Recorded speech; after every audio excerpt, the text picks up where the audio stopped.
ಏ ಏ ಸಪ್ಲೈಯರ್, ಬಾರೋ ಇಲ್ಲಿ. ನಾನು ನಿನ್ಗೇನು ತಗೋಬ ಅಂತ ಹೇಳಿದ್ದು, ನೀನೇನು ತಗೊಬಂದು ಇಟ್ಟಿದ್ಯಾ? ಹಾಂ ಸರ್, ಏನು ಸರ್ ಕರೆದಿದ್ದು? ಓ, ನೀನೇನ ಸಪ್ಲೈಯರು? ನೀನೇನು ಬಾಡಿ ಬಿಲ್ಡರ್ ಇದ್ದಂಗೆ ಇದೆಯಲ್ಲ? ಹಾಂ, ನೀನು ಬಾದಲ್ಲಿ ಸಪ್ಲೈಯರ್ ಕೆಲಸ ಮಾಡ್ತೀಯ? ಓ ಏನು ಮಾಡೋಕ್ಕಾಗುತ್ತೆ ಸರ್, ನಮ್ಮಂಥವ್ರನ್ನ ಇಲ್ಲಿ ಇಟ್ಕೊತಾರೆ. ಏನಕ್ಕೆ ಅಂದರೆ ನಿಮ್ಮಂಥವ್ರು ಬರ್ತಿರಲ್ಲ, ಚೆನ್ನಾಗಿ ಕುಡಿದು ಮೈ ಟೈಟ್ ಆದರೆ ನಿಮ್ಮನ್ನ ಉತ್ಕೊಂಡೋಗಿ ಆಚೆ ಬಿಸಾಕೋಕೆ ಬೇಕಲ್ಲ, ಅದಕ್ಕೆ ನನ್ನಂಥವ್ರನ್ನ ದುಡ್ಡು ಕೊಟ್ಟು ಇಟ್ಕೊತಾರೆ. ಏನಂದೆ? ನಾನು ಟೈಟ್ ಆಗಿದ್ದ? ಏಯ್, ಏನೋ ಮಾತಾಡ್ತಾ ಇದೆಯಾ? ನಾನೇಳಿ ಟೈಟ್ ಆಗಿದ್ದೀನಿ, ನೀನೇ ಫುಲ್ ಟೈಟ್ ಆಗಿದ್ಯಾ ಮಗನೇ. ಆಯಿತು ಸರ್, ನೀವು ಹೇಳೋ ಹಂಗೆ ಆಗಲಿ. ಸರಿ, ನೀವು ಇವಾಗ ಏನಕ್ಕೆ ಕರೆದಿದ್ದು ನನ್ನನ್ನು? ಸರಿ, ನನಗೊಂದು ವಿಷಯ ಹೇಳು. ಇದು ಬಾರ ಅಥವಾ ಹೋಟ್ಲ? ನನಗಂತೂ ಅರ್ಥ ಆಗ್ತಾ ಇಲ್ಲ. ಯಾಕೆ ಸರ್, ಇದು ನಿಮ್ಗೆ ಏನು ಅಂತ ಗೊತ್ತಿಲ್ಲದೇ 3 ದಿವಸದಿಂದ ಇಲ್ಲೇ ಇದ್ದೀರಾ? ಲೋ ಮಗನೇ, ನಾನು ಏನು ಕೇಳ್ತೀನಿ ಅಷ್ಟಕ್ಕೆ ಮಾತ್ರ ಆನ್ಸರ್ ಕೊಡೋ. ಇದು ಬಾರೆ ಸರ್ ಅಲ್ವಾ? ಇದು ಬಾರ್ ತಾನೆ. ಅಂದಮೇಲೆ ಈ ಟೇಬಲ್ ಮೇಲೆ ಕಾಫಿ ಮತ್ತು ಸಮೋಸ ಯಾಕಪ್ಪ ಇಟ್ಟಿದ್ಯಾ? ಹಾಂ, ತಗೊಂಡೋಗಿದ್ದೀನ. ಓ ಕ್ಷಮಿಸಿ ಸರ್, ಅದು ಕೆಲವು ಕಸ್ಟಮರ್ ಬರ್ತಾರೆ ಅಲ್ವಾ, ಕಾಫಿ ಸಮೋಸ ಕೇಳ್ತಾರೆ, ಅದಕ್ಕಾಗಿ ಇಟ್ಬಿಟ್ಟಿದ್ದೀವಿ. ಪರವಾಗಿಲ್ಲ ಸರ್, ಇದು ಇದ್ದೇ ಇರುತ್ತೆ. ನಿಮ್ಗೆ ಏನು ಬೇಕು ಅದಿದೆಯಲ್ಲ, ಅದನ್ನು ನೀವು ತಗೊಳ್ಳಿ. ಸಪ್ಲೇ, ಒಂದು ನಿಮಿಷ ಇಲ್ಲಿ ಬನ್ನಿ. ಸರ್, ಒಂದು ನಿಮಿಷ ಬಂದೆ. ನನ್ನ ಜೀವನ ಹೆಂಗಾಗೋಯ್ತು. ಕೊನೆ ಪಕ್ಷ ಈ ಬಾಟ್ಲ್ ಸಪ್ಲೈಯರ್ ಮಾಡೋ ಸಪ್ಲೈಯರ್ ಕೂಡ ನನ್ನ ಮಾತು ಕೇಳ್ತಾ ಇಲ್ವಲ್ಲಪ್ಪ.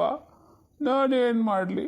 ಹಾಂ, ಇವನ್ನ ಹುಡ್ಕೊಂಡು ಊರೆಲ್ಲ ಸುತ್ತಾಡ್ತಾ ಇದ್ವಿ ನಾವು, ಆದರೆ ಇವನು ಇಲ್ಲಿ ಕುಡ್ಕೊಂಡು ತಿನ್ಕೊಂಡು ಆರಾಮಾಗಿದ್ದಾನೆ. ಛೇ, ಏನಪ್ಪ ಅಳಿಮಯ್ಯ, ನಿನಗೆ ಒಂದು ಮನೆ ಇದೆ, ಹೆಂಡತಿ ಇದ್ದಾಳೆ, ತಾಯಿ ಎಲ್ಲ ಇದ್ದಾರೆ ಅಂತ ಏನಾದರೂ ನೆನಪಿದೆಯಾ ಅಥವಾ ಇಲ್ವಾ? ಯಾರಿದು? ಓ, ಮಾವಯ್ಯ. ನೀವಾ? ಬನ್ನಿ. ನಾನೊಬ್ಬನೇ ಇದ್ದೆ, ಹೆಂಗೋ ನನಗೆ ಕಂಪ್ನಿ ಕೊಡೋಕ್ಕೆ ನೀವಾದರೂ ಬಂದ್ರಲ್ಲ. ತಗೊಳ್ಳಿ, ನಿಮ್ಗೆ ಇದರಲ್ಲಿ ಯಾವ್ದು ನಿಮ್ಮ ಫೇವ್ರೇಟೋ? ನಂಗೆ ನಿಮ್ಮ ಬ್ರ್ಯಾಂಡೆಲ್ಲ ಯಾವುದು ಅಂತ ಗೊತ್ತಿಲ್ಲ, ಹಾಗಾಗಿ ನಿಮ್ಗೆ ಯಾವ್ದು ಬೇಕಲ್ಲ ಅದನ್ನು ತಗೊಳ್ಳಿ. ಮುಚ್ಚಪ್ಪ ಬಾಯ್ನ, ಏನು ಮಾತಾಡ್ತಾ ಇದೀಯಾ? ಅಲ್ಲ, ನೀನು ಯಾರಿಗೂ ಏನು ಹೇಳಿದೆ ಬಂದು ಕುತ್ಕೊಬಿಟ್ರೆ ಇಲ್ಲಿ ನಾವೆಲ್ಲ ನಿಮ್ಮನ್ನ ಇಲ್ಲಿ ಅಂತ ಹುಡ್ಕಬೇಕು? ಹಾಂ, ನಾನು ಇವಾಗ ಯಾರಿಗೆ ತಾನೇ ಬೇಕಾಗಿದ್ದೀನಿ? ನನ್ನ ಯಾರು ತಾನೇ ಹುಡುಕ್ತಾರೆ ಹೇಳಿ ಮಾವಯ್ಯ? ನೋಡಿ, ಅದೆಲ್ಲ ಬಿಡಿ, ಮೊದಲು ನಿಮ್ಮ ಮನೆಗೆ ಬನ್ನಿ. ಮನೆ? ನನಗೆ ಯಾವ ಮನೆ ಇದೆ? ನಾನು ಎಲ್ಲಿಗಂತ ಬರಲಿ?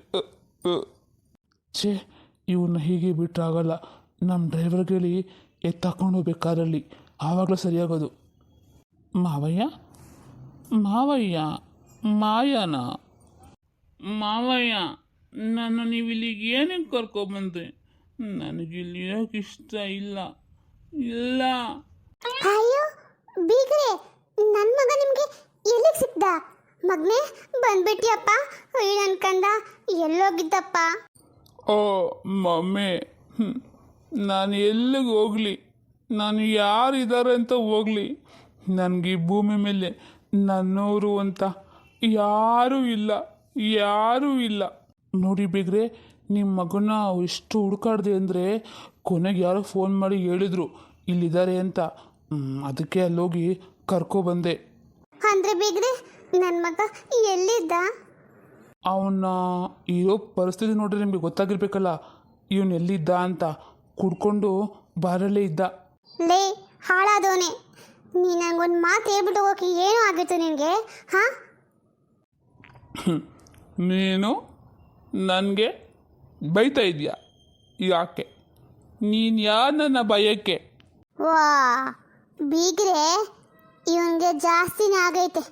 ತಡೀರಿ, ಹಿಂಗೆ ಬಿಟ್ಟರೆ ಆಗಲ್ಲ. ಇವನ್ ತಲೆ ಮೇಲೆ ಒಂದು ಬಕೆಟ್ ಇಟ್ಟು ಸುರಿತೀನಿ, ಆವಾಗ ಎಲ್ಲ ಇಳಿಯುತ್ತೆ ನೋಡೋಣ. ಏಯ್ ಕುತ್ಕೊಳ್ಳೋ ಮಗನೇ. ಅಮ್ಮ ಬಿಡು, ಬೇಡ, ನನ್ನ ಮೇಲೆ ನೀರು ಸುರಿಬೇಡ, ಬಿಡಮ್ಮ. ಇರು ಹಾಳಾದವನೇ, ಇರು, ನಿಂಗೆಲ್ಲ ಇಳಿಲಿ ಮತ್ತು. ಇದೇನಮ್ಮ ನಿಂದೇನು ಮಾಡಿಬಿಟ್ಟೆ? ಮಗನೇ, ನಿನ್ಗೆ ಇವಾಗ ಇಳಿತಾ? ಹಾ, ಏನಮ್ಮ, ನನ್ನ ತಲೆ ಮೇಲೆ ನೀರು ತಂದು ಸುರಿದ ತಕ್ಷಣ ಎಲ್ಲ ಸರಿ ಹೋಗುತ್ತೆ ಅಂತ ಅಂದ್ಕೊಂಡ್ಯಾ? ಹಾಂ, ಲೈ ಅಲ್ಲ ಕಣೋ, 3 ದಿವಸದ ಎಲ್ಲೋಗಿದ್ದೆ? ಹಾ, ಒಂದು ಫೋನ್ ಇಲ್ಲ, ಏನಿಲ್ಲ, ನೀನು ಎಲ್ಲೇ ಹುಡ್ಕೋದು ನಾನು? ಹಾಂ, ನಾನು ಏನು ಮಾಡಿದೆ ಗೊತ್ತಾ? ನಮ್ಮ ಅಣ್ಣ ಅದಕ್ಕೆ ಮೇಲೆ ಹೋಗ್ಬಿಟ್ಟು ಕಂಪ್ಲೇಂಟ್ ಕೊಟ್ಟಿದ್ದೆ. ಏನಮ್ಮ ಹೇಳ್ತಾ ಇದ್ದೆ ನೀನು? ಅತ್ತೆ ಮಾವನ ಮೇಲೆ ಕಂಪ್ಲೇಂಟ್ ಕೊಟ್ಟಿದ್ಯಾ? ಅಲ್ಲ, ಅವ್ರೇನು ಮಾಡಿದ್ರು ಅಂತ? ಹಾಂ, ಮತ್ತೆ ನೀನು ಏನಕ್ಕೆ ಅವ್ರ ಮನೆಗೆ ಹೋಗಿದ್ದೆ? ನೀನು ಅವ್ರ ಮನೆಗೆ ಹೋಗಿದ್ದು ತಾನೇ ಅವ್ರು ನಿನ್ನ ಬಾಯಿಗೆ ಬಂದಾಗ ಬೈದಿದ್ದು. ಅದಕ್ಕೆ ತಾನೇ ನಿನ್ಗೆ ಇಷ್ಟೊಂದು ಬೇಜಾರಾಗಿ ನೀನೆಲ್ಲ ಹೊಂಟೋಗಿದ್ದು. ಅದಕ್ಕೆ ನಾನು ಅವ್ರಿಗೆ ಶಿಕ್ಷೆ ಕೊಡಿಸ್ಬೇಕು ಅಂತಾನೆ ಕಂಪ್ಲೇಂಟ್ ಕೊಟ್ಟಿದ್ದೆ. ಆದರೆ ಏನು ಮಾಡೋದು, ಅದು ಯಾರೋ ಒಬ್ಬಳು ಬಂದಿದ್ಲು, ಅವಳಿಂದ ಬಚಾವಾಗ್ಬಿಟ್ರು. ಇಲ್ಲ ಅಂದರೆ ಕಡಿಮೆ ಅಂದರು 6 ವರ್ಷ ಜೈಲಾಗ್ತಾ ಇತ್ತು 3 ಜನಕ್ಕೂ. ಏನಮ್ಮ, ಅಂಥ ಶಿಕ್ಷೆ ಏನಾದರೂ ಇದ್ದರೆ ಅದು ಅತ್ತೆ ಮಾವನಿಗಲ್ಲ, ನಿನಗೆ ಕೊಡ್ಬೇಕು ಮೊದಲು. ಏಯ್, ಏನೋ ಮಾತಾಡ್ತಾ ಇದ್ದೆ ನೀನು? ಶಿಕ್ಷೆ ನನಗಾಗಬೇಕಾ? ಯಾಕೆ ಶಿಕ್ಷೆ ಕೊಡೋಕ್ಕೆ ನಾನೇನು ತಪ್ಪು ಮಾಡಿದ್ದೀನಿ ಅಂತ? ಹಾಂ, ಏನಮ್ಮ, ನಿನಗಿಷ್ಟೆಲ್ಲ ಆದ್ರೂ ನೀನೇನು ತಪ್ಪು ಮಾಡಿದೆ ಅಂತ ನಿನಗೆ ಅರ್ಥನೇ ಆಗಿಲ್ವಾ? ಹಾಂ, ಅಲ್ಲಮ್ಮ, ನೀನು ಏನು ಉಳಿಸಿದ್ಯಾ ಅಂತ ಇಷ್ಟೊಂದು ಜೋರಾಗಿ ಮಾತಾಡ್ತಾ ಇದೆಯಾ? ಕೊನೆಗೂ ನನ್ನ ಜೀವನನ ರೋಡಿಗೆ ತಂದ್ಬಿಟ್ಟಿಯಲ್ಲಮ್ಮ. ನಿನಗಿವಾಗ ತುಂಬ ಖುಷಿ ಆಗ್ತಾ ಇರಬೇಕಲ್ಲ? ಹಾಂ, ಹೋಗು, ಹೊಟ್ಟೆ ತುಂಬ ಒಂದು ಲೋಟ ಹಾಲು ಕಾಯಿಸ್ಕೊಂಡು ಕುಡಿ, ಹೋಗಮ್ಮ, ಹೋಗು. ಯಾಕೋ, ಏನಾಯ್ತು ನಿನಗೆ? ಹಾಂ, ಏನಮ್ಮ, ನಾನು ನಿಂಗೆ ಒಂದೇ ಒಂದು ಮಾತು ಕೇಳ್ತೀನಿ, ನೀನು ನಿಜ ಹೇಳ್ತೀಯಾ? ನಾನು ನಿಜವಾಗ್ಲೂ ನೀನು ಹೊಟ್ಟೆ ಮಗನೇನಾ? ಹಾಂ, ಯಾಕೆಂದರೆ ಯಾವ ತಾಯಿ ಆದರೂ ಮಗನ ತಪ್ಪುದಾರಿಗೆ ಹೋಗ್ತಿದ್ರೆ ಅದನ್ನು ಸರಿ ಮಾಡೋಕ್ಕೆ ಪ್ರಯತ್ನ ಪಡ್ತಾಳೆ. ಆದರೆ ನೀನು ಆ ರೀತಿ ಯಾವ ಪ್ರಯತ್ನ ಪಟ್ಟಿದ್ದು ನಾನು ಇದುವರೆಗೂ ನೋಡೇ ಇಲ್ವಲ್ಲಮ್ಮ. ಚಿಕ್ಕ ವಯಸ್ಸಿಂದ ದಾರಿ ತಪ್ಪಿದ ಮಗನ್ನ ಯಾವತ್ತಾದರೂ ಮಗನೇ ನೀನು ಹೋಗ್ತಿರೋ ದಾರಿ ಸರಿ ಇಲ್ಲಪ್ಪ ಅಂತ ಒಂದೊಂದು ಮಾತು ಹೇಳಿದೀನಮ್ಮ. ಆವಾಗ ಬೇಡ, ಇವಾಗ ಇವರು ಹೇಳ್ತಾ ಇದ್ರಲ್ಲ ಬಾರಲಿದ್ದ ಅಂತ, ಆವಾಗ್ಲೂ ಯಾಕೋ ಅಲ್ಲಿಗೆ ಹೋದೆ ಅಂತ ಒಂದೇ ಒಂದು ಮಾತಿನ ಬಾಯಿಂದ ಬಂದಿಲ್ವಲ್ಲಮ್ಮ. ಹಾಂ, ಒಂದು ವೇಳೆ ನೀನು ನನ್ನ ಚಿಕ್ಕ ವಯಸ್ಸಿಂದನೇ ಆ ಕೆಲಸ ಮಾಡಿದರೆ ನಾನಿವತ್ತು ಇಂಥ ಪರಿಸ್ಥಿತಿನಲ್ಲಿ ಇರ್ತಾನೆ ಇರಲಿಲ್ಲಮ್ಮ. ಇವತ್ತು ನಾನು ಏನೇ ಆಗಿದ್ರೂ ಅದಕ್ಕೆಲ್ಲ ನೀನೇ ಕಾರಣ. ನಾನೇನೋ ಕಾರಣ? ಹಾಂ, ಅಲ್ಲ, ನಿನಗೆ ಕುಡಿಯೋದು ನಾನು ಹೇಳಿದ್ನಾ? ಹಾಂ, ಕುಡಿ ಅಂತ ಹೇಳಲಿಲ್ಲ, ಕುಡಿಬೇಡ ಅಂತಲೂ ಯಾವತ್ತೂ ಹೇಳಿಲ್ವಲ್ಲಮ್ಮ. ಯಾಕೆ? ಯಾಕೆಂದರೆ ನಿನಗೆ ಜೀವನದಲ್ಲಿ ನಿನ್ನ ಮಕ್ಕಳಿಗಿಂತಲೂ ಹಣ, ಆಸ್ತಿ, ಅಂತಸ್ತು ಇದೇ ಮುಖ್ಯ. ಇದ್ರ ಮೇಲೆ ನಿನಗೆ ಪ್ರೀತಿ, ವ್ಯಾಮೋಹ, ಆಸೆ ಎಲ್ಲನೂ. ಅದಕ್ಕೆ ಅಲ್ವಾ ನನ್ನ ತಮ್ಮನ್ನ ನೀನು ಹೀಗೆ ಬೆಳೆಸಿರೋದು. ಏನೋ ನಿನಗೆ ಇಷ್ಟು ಒಳ್ಳೆ ಬುದ್ಧಿ ಬಂದ್ಬಿಟ್ಟಿದೆ ಅಂದಂಗೆ ಯಾವ ಮರದ ಕೆಳಗಡೆ ನಿನಗೆ ಜ್ಞಾನ ಥರ ಆಗಿದೆಯಪ್ಪ? ಹಾಂ, ಸ್ವಲ್ಪ ಹೇಳ್ತೀಯಾ? ಅಲ್ಲಮ್ಮ, ಚಿಕ್ಕ ವಯಸ್ಸಿಂದಲೂ ಗೀತಾನೇ ನನಗೆಲ್ಲ, ಅವಳೇ ನನ್ನ ಹೆಂಡತಿ, ನನ್ನ ಜೀವನ, ನನ್ನ ಪ್ರೀತಿ ಎಲ್ಲ ಅಂತ ನಂಬಿ ಪ್ರಾಣಕ್ಕಿಂತಲೂ ಹೆಚ್ಚಾಗಿ ಪ್ರೀತಿ ಮಾಡಿದ್ದೆ. ಆದರೆ ಅವಳ ಜೊತೆ ಜೀವನ ಮಾಡೋಕ್ಕಾಗ್ದಂಗೆ ಮಾಡ್ಬಿಟ್ಟಿಯಲ್ಲಮ್ಮ. ಹಾಂ, ಆದರೆ ಈಗಳಿಗೆ ನನ್ನ ಮುಖ ನೋಡೋಕ್ಕೂ ಇಷ್ಟ ಇಲ್ಲ ಅಮ್ಮ. ನನ್ನ ನೆರಳು ಕಂಡ್ರೆ ಓಡೋಗ್ತಾಳೆ. ನಾನು ಹೇಗೆ ಬದುಕಿರಲಿ ಹೇಳು? ಏನೋ ನಾನು ಯಾವ ಜನ್ಮದಲ್ಲಿ ಏನು ಪುಣ್ಯ ಮಾಡಿದ್ನೋ ಗೊತ್ತಿಲ್ಲ, ಆದರೆ ಆ ದೇವರು ನನಗೆ ಅಂತ ಗೀತನ ನನ್ನ ಹಣೆ ಮೇಲೆ ಬರೆದಿದ್ದ. ಆದರೆ ಅದನ್ನು ಉಳಿಸ್ಕೊಳ್ಳೋಕೆ ಆಗ್ದಂಗೆ ಮಾಡಿಬಿಟ್ಟಲ್ಲಮ್ಮ.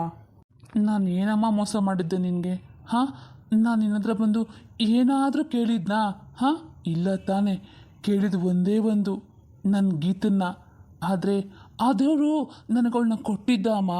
ಆದರೆ ನೀನೇ ನನ್ನಿಂದ ಅವಳನ್ನ ದೂರ ಮಾಡಿಬಿಟ್ಟೆ ಅಮ್ಮ. ನಿನಗೆ ಗೊತ್ತಾ, ನಾನು ಕುಡಿತೀನಿ ಅನ್ನೋ ವಿಷಯನೇ ಗೀತೆಂಗೆ ಗೊತ್ತಿಲ್ಲ, ನಾನು ಹಾಗೆ ಅವಳನ್ನ ಕಾಪಾಡ್ಕೊಂಡು ಬಂದಿದ್ದೆ.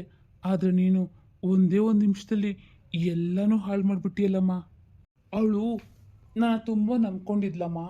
ನನ್ನ ಗಂಡ ಹಾಗೆ ಹೀಗೆ, ನಾನು ನಮ್ಮ ಮಾವನ ಮದುವೆ ಆಗಿದ್ದೀನಿ, ನನಗೆ ಜೀವನದಲ್ಲಿ ಇನ್ಯಾವೂ ತೊಂದರೆ ಇರಲ್ಲ, ಅತ್ತೆ ಕಾಟ ಇರಲ್ಲ ಅಂತ ಎಷ್ಟೋ ನಂಬಿ ಎಷ್ಟೋ ಕನಸು ಕಂಡ್ಕೊಂಡು ನನ್ನ ಜೊತೆ ಮನೆಗೆ ಬಂದಿದ್ಲು. ಆದರೆ ನೀನೇನು ಮಾಡ್ತೀಯಮ್ಮ? ಆದರೆ ಇವಾಗ ನನ್ನ ಮುಖನ ನನ್ನ ಕನ್ನಡಿಲಿ ನೋಡ್ಕೊಳ್ಳೋಕ್ಕೂ ಆಗ್ತಾ ಇಲ್ಲಮ್ಮ. ಯಾಕೆ ಗೊತ್ತಾ? ಆ ಕನ್ನಡಿ ನನಗೇನಂತ ಹೇಳುತ್ತೆ ಗೊತ್ತಾ? ಕಟ್ಕೊಂಡು ಹೆಂಡತಿಗೆ ಮೋಸ ಮಾಡಿದ್ಯಲ್ಲ, ಯಾವ ಮುಖ ಇಟ್ಕೊಂಡು ನಾನು ನೋಡ್ಕೊಳಕ್ಕೆ ಬರ್ತೇನೆ ನೀನು ಹೋಗು ಅಂತ ನನಗೆ ಬೈದಂಗೆ ಆಗುತ್ತಮ್ಮ. ನಾನು ಗಂಡ ಅಂತ ಕರ್ಸ್ಕೊಳ್ಳೋಕ್ಕೂ ಲಾಯಕ್ಕಿಲ್ಲಮ್ಮ.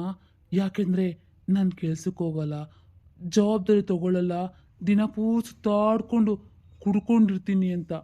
ಆದರೆ ನನ್ನ ಹೆಂಡ್ತಿ ಒಂದು ದಿನ ಕೂಡ ನನ್ನ ಮೇಲೆ ಬೇಜಾರು ಮಾಡ್ಕೊಂಡಿಲ್ಲ. ಇದುವರೆಗೂ ನೀನೇನು ಕೆಲ್ಸಕ್ಕೆ ಹೋಗ್ತೀಯಾ, ಎಲ್ಲಿ ಹೋಗ್ತೀಯಾ, ಏನು ಮಾಡ್ತೀಯ ಅಂತ ಒಂದು ಮಾತು ಕೇಳಿಲ್ಲಮ್ಮ. ಅವಳಿಗೆ ಗೊತ್ತಿತ್ತು ಅನಿಸುತ್ತೋ ಎಲ್ಲನೂ. ಹಾಗಾಗಿ ಒಂದಲ್ಲ ಒಂದು ನನ್ನ ಗಂಡ ಬದಲಾಗ್ತಾನನ್ನ ಅಂತ ನಂಬ್ಕೊಂಡಿದ್ಲೇನೋ. ಆದರೆ ನಾನು ಅವಳಿಗೆ ಏನಮ್ಮ ಕೊಟ್ಟೆ? ಬರೀ ನೋವು, ದುಃಖ, ಸಂಕಟ.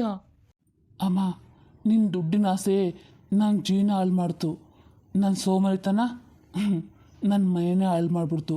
ಇವಾಗ ಅವಳು ಹೋಗ್ಬಿಟ್ಲಮ್ಮ, ನನ್ನ ಮನೆ ಖಾಲಿ, ನನ್ನ ಜೀವನನೂ ಖಾಲಿ.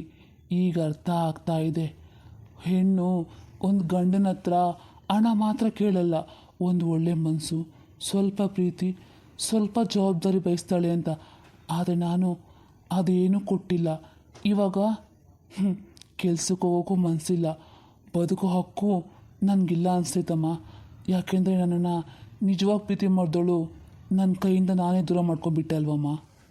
ಇವಾಗ ನಾನು ಹೋಗಿ ಯಾವ ಮುಖ ಇಟ್ಕೊಂಡು ನನ್ನ ಹೆಂಡತಿನ ಕರೀಲಿ ಹೇಳು? ನಾನು ಕರೆದ ತಕ್ಷಣ ಅವಳೇನು ಬಂದ್ಬಿಡ್ತಾಳ? ಅತ್ತೆ ಮಾವನಿಗೆ ಯಾವ ಮುಖ ತೋರಿಸ್ಲಿ ನಾನು? ಅವ್ರು ಕೇಳಿದ ಒಂದೊಂದು ಮಾತುಗಳಿಗೂ ನನ್ನ ಹತ್ರ ಉತ್ತರ ಇರಲಿಲ್ಲಮ್ಮ, ಇರಲಿಲ್ಲ. ನೋಡ್ತೀಯಾ, ಒಂದು ತಾಯಿ ಮಗನ ಜೀವನ ಹೇಗೆ ಹಾಳು ಮಾಡಿಬಿಟ್ಲು ಅಂತ.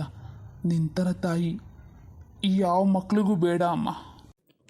ಓ, ಏನೋ ಇಷ್ಟೊಂದೆಲ್ಲ ಮಾತು ಕಲ್ತ್ಬಿಟ್ಟಿದ್ಯಲ್ಲ, ಹಾಂ? ಏನು ಸಮಾಚಾರ ಅಂತ? ನನ್ನಂಥ ತಾಯಿ ಯಾರಿಗೂ ಬೇಡವಾ? ನಿಮ್ಮಂಥ ಮಕ್ಕಳು ಎಲ್ಲರಿಗೂ ಬೇಕಾ? ಹಾಂ, ನಾನು ಏನಪ್ಪ ಅಂತ ದೊಡ್ಡ ತಪ್ಪು ಮಾಡಿದೆ? ನನ್ನ ಮಕ್ಕಳು ಚೆನ್ನಾಗಿರಲಿ, ಸುಖವಾಗಿರಲಿ ಅಂತ ತಾನೇ ಆಸೆ ಪಟ್ಟಿದ್ದು. ಅದು ನನ್ನ ತಪ್ಪಾ? ಹಾಂ, ನೀನು ಇಷ್ಟಪಟ್ಟೆ ಅಂತಾನೆ ನಮ್ಮ ಅಣ್ಣನ ಮಗಳನ್ನ ಹಿಂಗೆ ಮದುವೆ ಮಾಡಿಕೊಟ್ಟಿದ್ದು. ನೀನು ಸುಖವಾಗಿರ್ಬೇಕು ಅಂತ ತಾನೇ? ಹುಚ್ಚಿನೋ ಪಚ್ಚಿನೋ, ಬುದ್ಧಿ ಇಲ್ವೋ, ಬುದ್ಧಿ ಇದೆಯೋ ಏನೋ, ಅವಳ ಹಿಂದೆ ಅಷ್ಟು ಆಸ್ತಿ ಪಾಸ್ತಿ ಇದೆ ಅನ್ನೋ ಒಂದೇ ಒಂದು ಕಾರಣಕ್ಕೆ ಅವಳನ್ನ ತಗೊಬಂದು ನೀನು ಕದ್ದೆ. ಇದೆಲ್ಲ ಮಾಡಬೇಕಾದ್ರೆ ನನಗೆ ಕಣ್ಣು ಕಟ್ಟಿದ್ನಾ, ಬಾಯಿಗೆ ಬಡ್ಡು ತುರುಕಿದ್ನಾ? ಇಲ್ಲ ತಾನೇ? ಎಲ್ಲ ಆವಾಗಲೇ ಹೇಳ್ಬೇಕಾಗಿತ್ತು. ಇವಾಗೇನೋ ದೊಡ್ಡದಾಗಿ ಎಲ್ಲ ತಪ್ಪು ನಾನೇ ಮಾಡಿದೆ ಅಂತ ಪ್ರತಿಯೊಬ್ಬರು ಹೇಳ್ತೀರಲ್ಲ, ಯಾಕೆ? ನಿಮ್ಮ ಬುದ್ಧಿ ನಿಮ್ಮ ಕೈ ಇರಲಿಲ್ವಾ? ಏನು ಬಿಗ್ರೆ, ನೀವು ಏನು ಹೇಳ್ತಾ ಇದ್ದೀರಾ? ಅಂದರೆ ನೀವು ನಿಮ್ಮ ಮಕ್ಳಿಗೆ ಮದುವೆ ಮಾಡಿಕೊಟ್ಟಿದ್ದು ನನ್ನ ವಸ್ತ್ರ ಇರೋ ಆಸ್ತಿ ಪಾಸ್ತಿ ನೋಡಿನಾ? ಹಾ, ನಿಮಗೆ ಇದು ಒಂದು ಮುಖ ಇದೆಯಾ? ಇಲ್ಲಪ್ಪ, ಇಲ್ಲ. ನಿನ್ನ ಮಕ್ಕಳು ಸುಂದರ ಅಂಗಿಗಳು ಪ್ರಪಂಚದಲ್ಲಿ ನಿಮ್ಮ ಮಕ್ಕಳು ಬಿಟ್ಟರೆ ಯಾವ ಸಿಕ್ಕಲ್ಲ ನೋಡು. ಅದಕ್ಕೆ ನಾನು ನಿಮ್ಮನೆ ಹುಡ್ಕೊಂಡು ಬಂದಿದ್ದೆ. ಮುಚ್ಚಾಯ ಸಾಕು ಬಾಯಿ. ಒಬ್ಬ ಮಗಳು ಹುಚ್ಚಿ, ಇನ್ನೊಬ್ಬ ಮಗಳು ಬುದ್ಧಿ ಇದ್ರು ಇಲ್ಲ ಅಂದ್ರು ಎಲ್ಲ ಒಂದೇ ಅಂತ ಮಕ್ಕಳನ್ನ ಹುಡ್ಸ್ಬಿಟ್ಟು ಏನೋ ಆಡ್ತಾನೆ ವಯ್ಯ. ನಿನ್ನ ಮಗಳಿಗೆ ನನ್ನ ಮಗನ ಕೊಟ್ಟು ಮದುವೆ ಮಾಡಿರೋದ್ರೆ ನಿನ್ನ ಪುಣ್ಯ ಅನ್ಕೋ. ಇಲ್ಲ ಅಂದ್ರೆ ಅವಳನ್ನ ಯಾರು ಮಾಡ್ಕೊತಾ ಇದ್ರು?